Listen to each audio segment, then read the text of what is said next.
नमो नमः संस्कृत में संधि प्रकरण। संधि 3 प्रकार की होती है: स्वर संधि, व्यंजन संधि और विसर्ग संधि।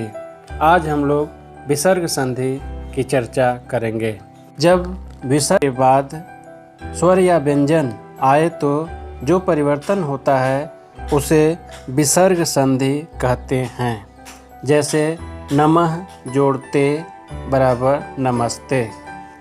यहाँ नमः के अंत में विसर्ग है और विसर्ग के बाद त व्यंजन वर्ण है, इसलिए विसर्ग के बाद व्यंजन वर्ण होने से विसर्ग संधि होकर नमस्ते शब्द बना।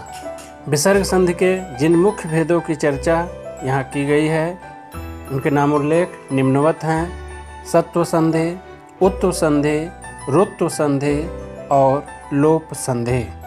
संस्कृत विमर्श यूट्यूब चैनल पर मैं ब्रजेश त्रिपाठी आप सभी का हार्दिक स्वागत करता हूँ। स्वर संधि व व्यंजन संधि से संबंधित वीडियो का लिंक डिस्क्रिप्शन में दिया गया है, उसे आप देख सकते हैं।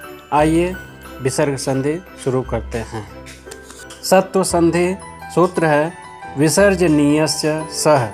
जब विसर्ग के बाद च या छ वर्ण आते हैं तो विसर्ग का तालव्य श हो जाता है। जैसे रामः चलति बराबर रामस् चलति।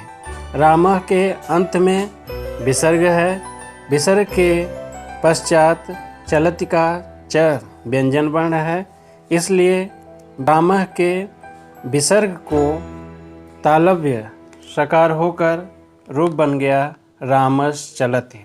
इसी तरह कह जोड़ चित कश्चित, गौः जोड़ चरति गौश्चरति, निह जोड़ चल निश्चल शब्द बनता है। बालः जोड़ छात्रः। यहाँ बालः के अंत में विसर्ग है, विसर्ग के पश्चात छात्रः का छ वर्ण है जो व्यंजन है, इसलिए बालः के विसर्ग को तालव्य सकार होकर रूप बन गया बालस् छात्रः। तेजः जोड़ छाया तेजस छाया। जब विसर्ग के बाद त या थ वर्ण आते हैं तो विसर्ग का दंत श हो जाता है। जैसे नमः जोड़ते बराबर नमस्ते। नमः के अंत में विसर्ग है, विसर्ग के पश्चात त व्यंजन वर्ण है, इसलिए नमः के विसर्ग को दंत सकार होकर शब्द निष्पन्न हुआ नमस्ते। रामः जोड़ तिष्ठति रामस्तिष्ठति। इतः जोड़ ततः इतस्ततः। जब विसर्ग के बाद ट या ठ वर्ण आए तो विसर्ग का मूर्धन्य सकार हो जाता है। आइए इसको उदाहरण में देखते हैं। धनु जोड़ टंकार धनुष टंकार। यहाँ धनु के अंत में विसर्ग है और उसके बाद ट व्यंजन है, तो विसर्ग को मूर्धन्य सकार होकर रूप बन गया धनुष टंकार। इसी तरह रामः जोड़ टीकते रामस टीकते। यदि विसर्ग के बाद तालव्य स, मूर्धन्य स या दंत स आए तो विसर्ग का विकल्प से श, और स हो जाता है। उदाहरण: रामः जोड़ सेते रामः सेते अथवा रामस सेते, दोनों रूप बनेगा।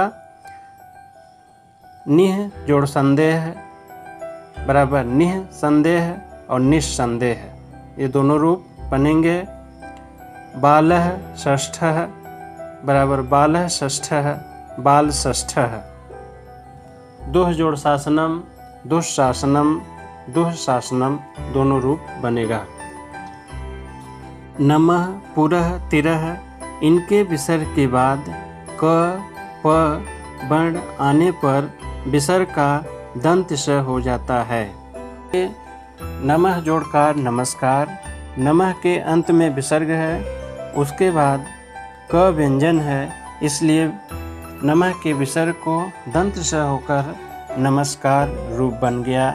इसी तरह पुरः जोड़कार पुरस्कार, तिरः जोड़कार तिरस्कार। निह आवि, वहि, प्रादु, चतुः के विसर्ग के बाद क, ख, प, फ वर्ण आने पर विसर्ग का मूर्धन्य शकार हो जाता है। जैसे निह जोड़ कलंक, निष्कलंक। निह के अंत में विसर्ग है, उसके बाद क व्यंजन है, इसलिए विसर्ग को मूर्धन्य शकार होकर रूप बन गया निष्कलंक। उसी तरह आवि जोड़कार आविष्कार, वहि जोड़कार वहिष्कार, दुह जोड़ कृतम दुष्कृतम, चतुः जोड़ पथ चतुष्पथ। दूसरा रुत्व संधि सूत्र सस जुसो रु। सूत्रार्थ पदांत स तथा सजुष शब्द के श के स्थान में रू हो जाता है। इस रू के ऊ का लोप हो जाता है और केवल र शेष रहता है।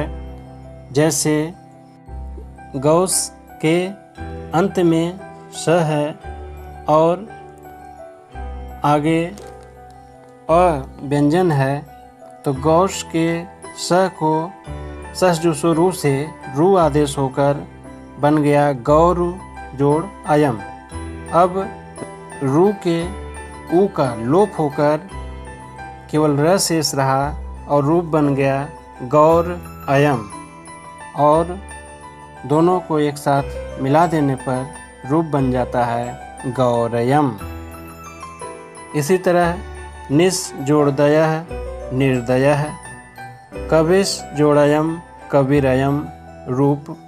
विसर्ग के पहले अ या आ को छोड़कर किसी अन्य स्वर के साथ विसर्ग आए तथा उसके बाद कोई स्वर आए या किसी भी वर्ग का तृतीय, चतुर्थ, पंचम वर्ण या य, र, ल, व, ह में से कोई वर्ण हो तो विसर्ग का र हो जाता है।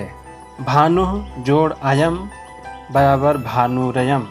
भानु के अंत में विसर्ग है, विसर्ग के पूर्व ऊकार है और विसर्ग के बाद अयम का अवर्ण है, इसलिए भानु के विसर्ग को र होकर रूप बन गया भानुरयम।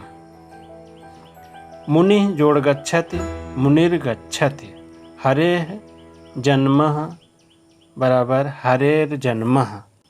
रोरे ढलोपे पूर्वस्य दीर्घोण। यदि र के बाद र हो तो पहले र का लोप हो जाता है और पदांत र के पूर्व अ, ई, उ का दीर्घ हो जाता है। पुनः जोड़ रमते बराबर पुनर्रमते।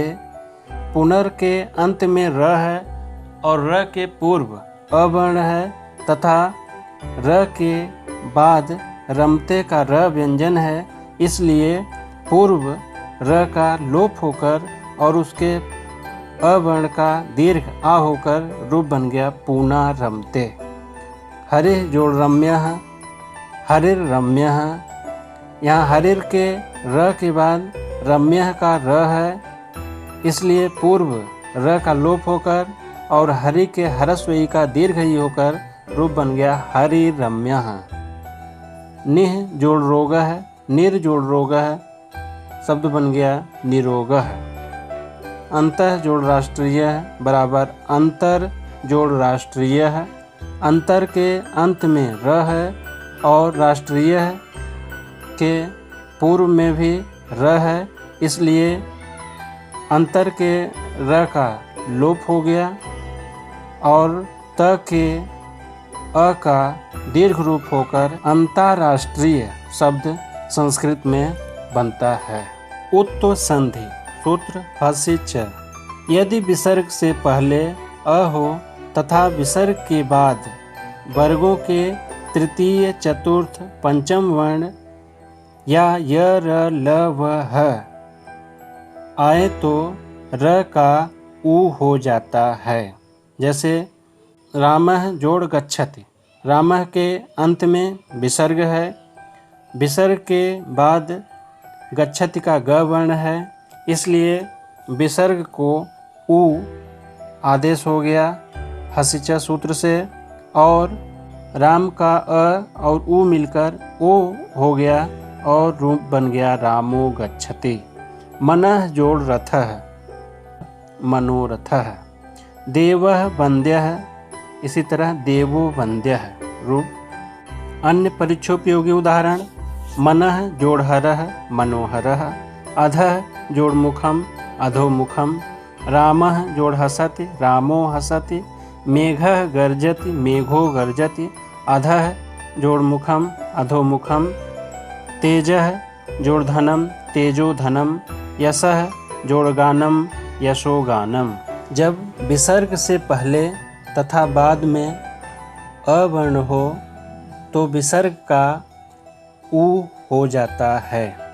अब अ तथा विसर्ग स्थानीय उ मिलकर ओ हो जाते हैं तथा विसर्ग के बाद वाले अ का पूर्व रूप हो जाता है। सह जोड़ अपि, रूप बन गया सोपि। इसी तरह बन जाएगा शिवः जोड़ अर्च्यः, शिवोर्च्यः। बालकः जोड़ अयम, बालकोयम। चौथा लोप संधि। यदि विसर्ग से पहले अ हो और विसर्ग के बाद अ को छोड़कर कोई स्वर हो तो विसर्ग का लोप हो जाता है। जैसे अतः जोड़ेव, अतएव। कह जोड़ उवाच, क उवाच। रामः जोड़ इच्छति, राम इच्छति। भोः, भगोः तथा अघोः के विसर्ग का लोप हो जाता है यदि विसर्ग के बाद कोई स्वर हो अथवा वर्गों का तृतीय, चतुर्थ, पंचम वर्ण या य, र, ल, व, ह हो। भो, भगो, अघो अपूर्वस्य युवसि सूत्र से। भोः जोड़ इंद्रः, भो इंद्रः। भोः जोड़ देवाः, भो देवाः। भगो जोड़ नमस्ते, भगो नमस्ते। पुनर्मिलामः। धन्यवाद।